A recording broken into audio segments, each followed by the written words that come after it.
What's up, guys? So I started editing this video and realized that I did not explain kind of anything what was going on, so I figured I'd just stop real quick before we go through the video and explain what we've done.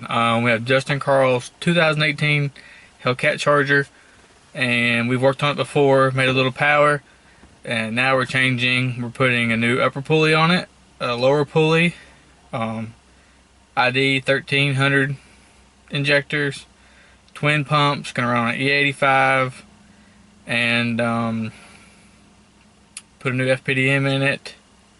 Everything that went with, wiring the dual fuel pumps in, different belt, and we put it back on the. Oh, we also have done an intercooler chiller tank, a nice tank for it. That way it can run multiple pulls and not have crazy intake temps.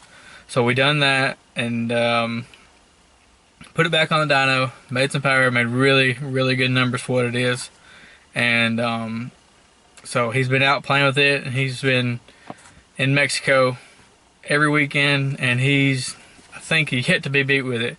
So definitely a good running car. We're actually going to put it back on dyno before too long, because now we're putting nitrous on it, and so we got to redo the tune for nitrous. But for right now, this is no nitrous. This is E85 boost only.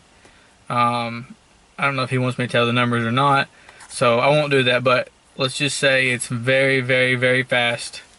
And I hope you all enjoyed the video. Don't forget, like, subscribe, share, and thanks for watching.